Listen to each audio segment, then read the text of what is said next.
rero turiko dutegura kino gikino ingabo a night to fall gifatiye cyane cyane ku myaka ndwi yo gucungera igihugu no kurwanira igihugu cy'igisirikare cya mwezi gisabo.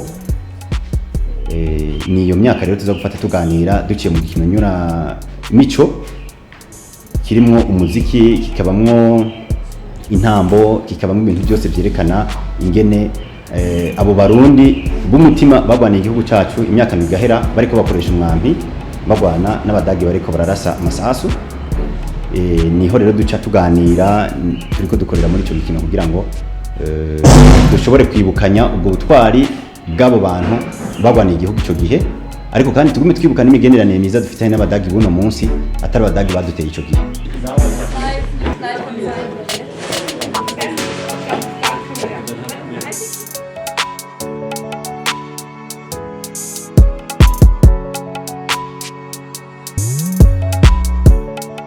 Ubu butumwa two turatanga ni inkuru y'urugamba, urugamba rwamaze imyaka indwi.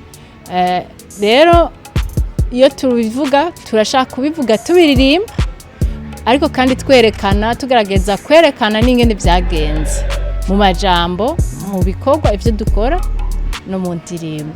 Iyo uri kurakina hariho ibyo werekana ushobora kuvyerekana atani jambo nari muvuze. Umuziki tuwushira hamwe n'ibikino kubera yuko ubugirigiri bugira babiri, kandi nushaka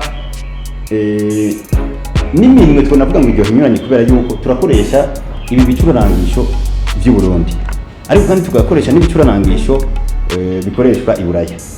Ivyo mu gihe biri kubivugira hamwe bivuga inkuru imwe, nicyo kimwe nuko abantu bohura bagakorana mu ntoki. Ni kuvuga rero ico ni ikimenyetso cyiza cy'uko abantu babanye neza kandi nushaka bariko barumvikana.